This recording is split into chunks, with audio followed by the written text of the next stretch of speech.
Hello, writers. Come write with me. My name is Michaela Greenwood. I create worlds for mind adventures. Welcome to my channel, Write with Michaela. I am very glad you are here on my channel, visiting me, joining me, whatever, however long you've been here. So don't forget to like and subscribe and hit the bell so you can go on this journey with me. Today we're going to discuss a few terms or ideas. Our first term is oxymoron. Oxymorons are fun.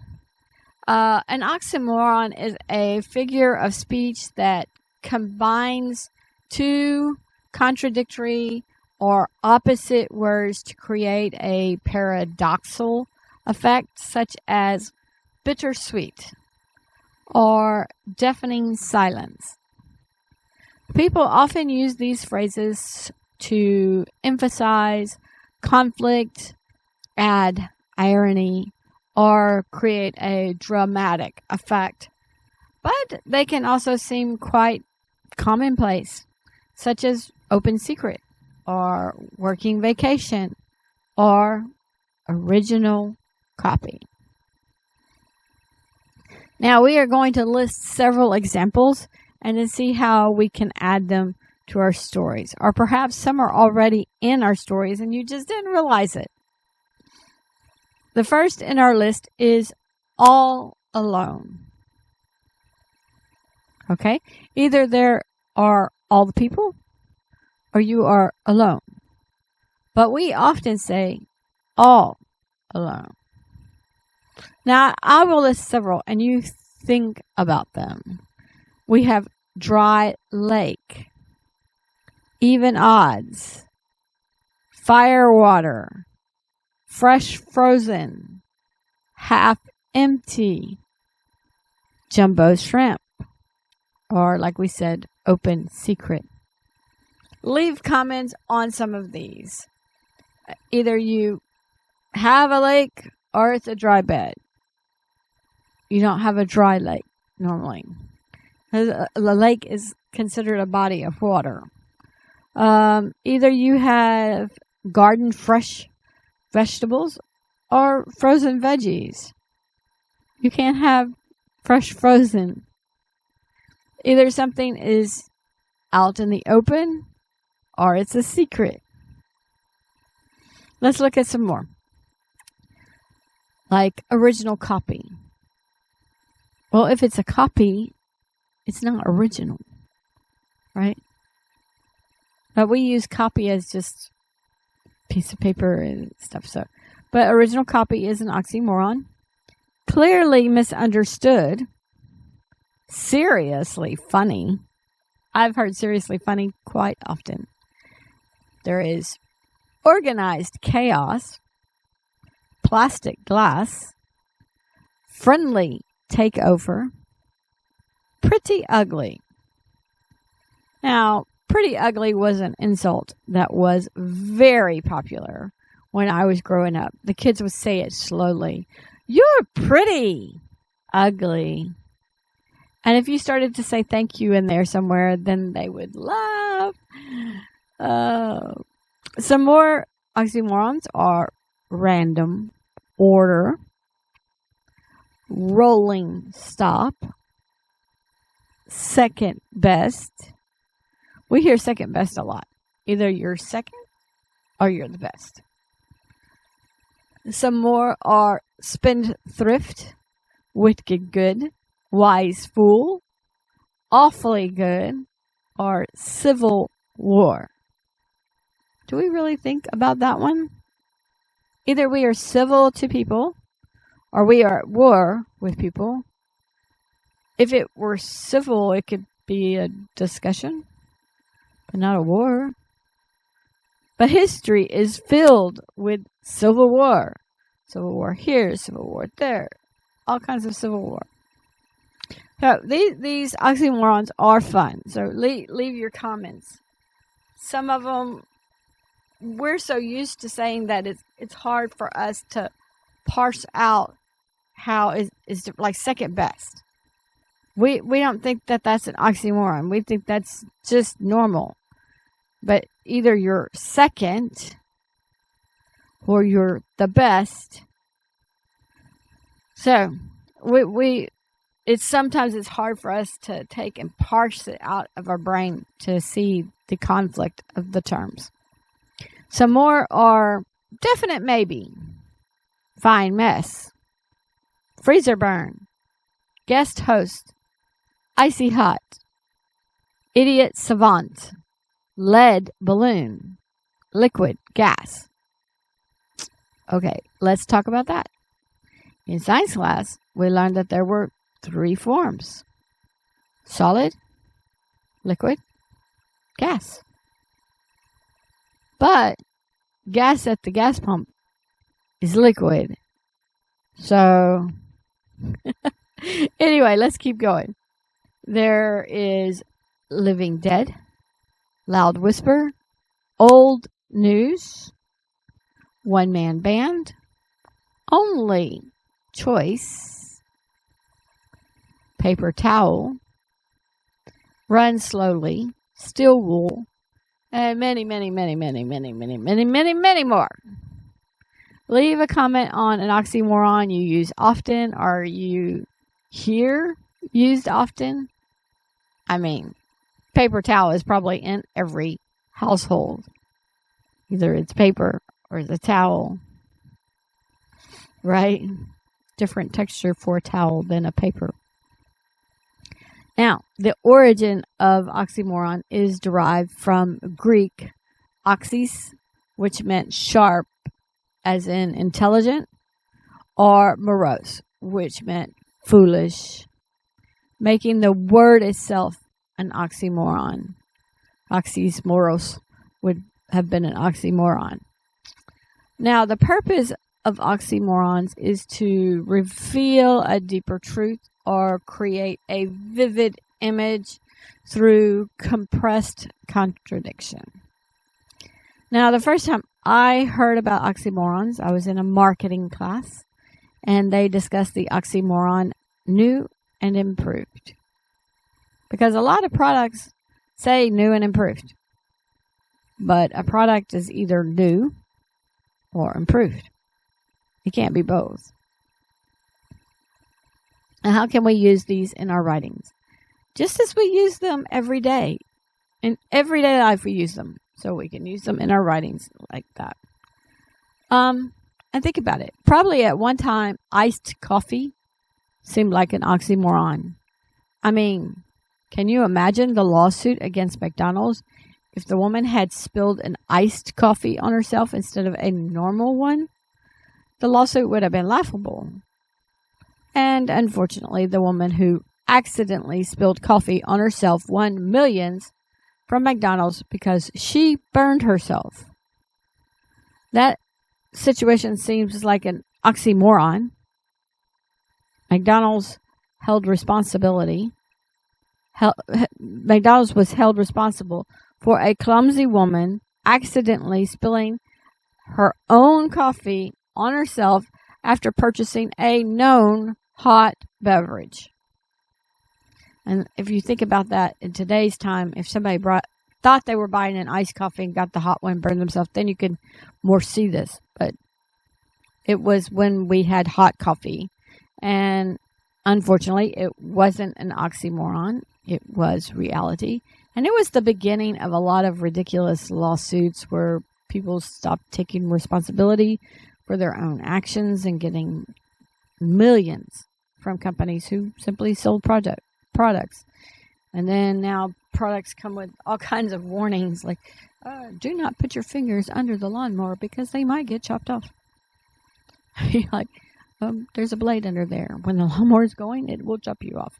Chop off your fingers, your hands, whatever. Anyway, back to oxymorons. When we are writing, we can use these or create our own oxymorons. If we have war, we can certainly use civil war. If we have a murder mystery, it could seem like organized chaos as the detectives go through the clues. If you have a competition in your story, then of course there could be a second best runner or player or whatever is in your story. Leave a comment on how you could use one in your stories and tell which one you use. It doesn't have to be one I listed. So like I said, there's many, many, many more. So you can tell us one yourself. Now, our second term, is double entendre. We briefly discussed this when we had hot car and spaced out. Today we're going to have a little more fun. A double entendre is another figure of speech or phrase. These are designed to have a dual meaning. Instead of the contradictory meaning, the oxymoron, these have dual meanings, at least two. One literal meaning or obvious meaning, and the other often risque, suggestive, or ironic. These are frequently used in comedy, literature, and media to convey humor or innuendo without being explicitly crude. The origin of double entendre, you can kind of see the entendre, the way it's pronounced, is from French. So it is from French, and it translates literally to double meaning or double understanding. The use of double entendres thrives on the audience understanding both the innocent surface meaning and the intended hidden meaning, and its structure relies on puns, ambiguity, situational context to function. And I brought up the context with the hot car and the spaced out. A hot car, we said, could be, a nice sports car, or it could be a stolen car, and you would have to decide based on the context. And spaced out could be like how you arranged your house or your storeroom or whatever, you had things spaced out, or it could be that you were high on drugs. So you had to know the context. That's what I said when I described those two terms. But its structure relies on either puns, ambiguity, situational context to function. So it's not just context, although that helps. Let's give some examples. Like I said, we discussed hot cars and spaced out in season 4, episode 57. So go back and check those out. Some more examples of double meaning words. So let's just talk about the words that can have two meanings instead of the whole phrase. So one word is bank. Like you can have the bank where your money is, or you can have the bank of a river. Okay? So think of the two meanings or the different meanings of these words as I read them. Bank, bat, bear, nails, bark, bright, book, play, behind. Now you can use these words and create your own phrase. You can create your own double meaning. You can take any word that has a double meaning and create a double entendre. Like in this sentence, the butcher backed into the meat grinder and got a little behind in his work. Which way do you want to take this? I want it to mean that he is a little behind schedule and not about his physical behind in the meat, because that's just gross. It's just gross. But if he got hurt, he could be behind schedule and stuff like that. So there's two ways to think of that. One is okay with me to think. The other one is just, we said earlier that, we wanted to, we wanted to convey humor or innuendo without being explicitly crude. So you could display innuendo in that. But I just don't want to think the other way. Now, we often hear break a leg. And we hope the person means good luck. Another example phrase is, I'm a dentist, so I know the drill.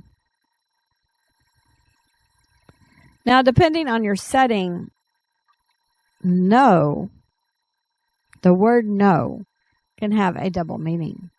So back in Mary and Jesus' time, to know a man was not just to know his name and his occupation. and you can figure out the rest. Another phrase is hold your horses. Well, in a certain setting, you would be talking about restraining animals or restraining horses, but most times today it would mean wait a moment. A very common phrase is under the weather. Okay, so think about that literally. Literally, under the weather would be outside in a storm, like a storm chaser. But the other meaning is feeling sick. Now, if you did a story, like if you're the writer and you're writing a story about a storm chaser who was under the weather, you could create a little comedy. What about the phrase putting it on? Well, is that your husband putting meat on the smoker or the grill? Or is that your husband putting on a special show for you in the bedroom? How about let's smoke it? Is that putting meat on a smoker? Is that smoking some weed? Or is that speeding down the street? That's 3 meanings. So that could be a triple entendre. Okay, here's a longer sentence. It's a longer sentence. It says, new study of obesity looks for larger test group. What do they mean? Do they mean larger sample number, like more people in the study? Or larger and heavier people in the study? It's a question. What about the phrase, children make delicious snacks? Well, here's to hoping children are making cookies or popsicles. And if it's not that, I don't want to know. I don't want to know. Okay, we have everyday phrases like give someone a hand. We don't want that one to be literal. There's a phrase, I got your back. Let's hope that's not literal either. But you really have to trust someone who has your back to not stab you in the back. Oh, there's another one. Stab in the back, we hope, is not literal. In your stories, you can create double meanings. Emily D. Baker is fun to watch. She's a YouTuber. She breaks down cases. And she does this all the time. If you watch a trial with her, she'll start analyzing with points from other trials. And if you haven't watched the other trial, you might not know what is funny. However, if you've seen the other trial, you're just laughing. You're just like, oh my gosh, Emily, really? And one of the sentences she said recently was like, maybe our friends will bring us cookies for our birthdays. That is something she recently said, like I said. And it was talking about 2 trials. Okay, so we had Brandon Banfield, a convicted murderer, testified that his friends brought him cookies on his birthday. And then he ate it before his breakfast. So Brendan said this as if he were telling us secrets of bad behavior, so we would believe his story. He's telling on himself, you know. He's eating his dessert before his meal. Anyway, the next trial ended in a conviction for Corey Richens. And her sentencing date is on the birthday of her husband, whom she is convicted of killing or overdosing, poisoning, whatever. So Emily is wondering if when we watch the sentencing, we'll have cookies from our friends. And if you hadn't watched both trials, you might not get the cookie joke. But during the trial of Brandon Phil, she was like, oh, what kind of cookies? Are they, are they the giant cookies? Are they chocolate chip cookies?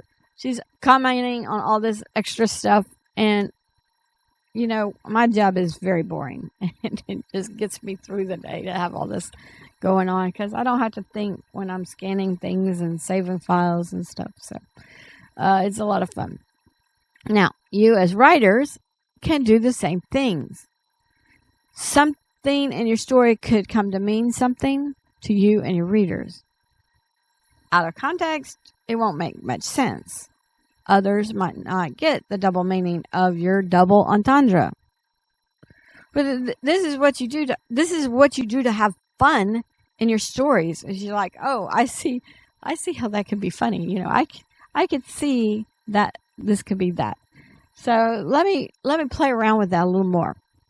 In one of my science fiction stories, I have an entry artist, and a minor character rushes to his boss's office, and he tells his boss, "Come out of the office!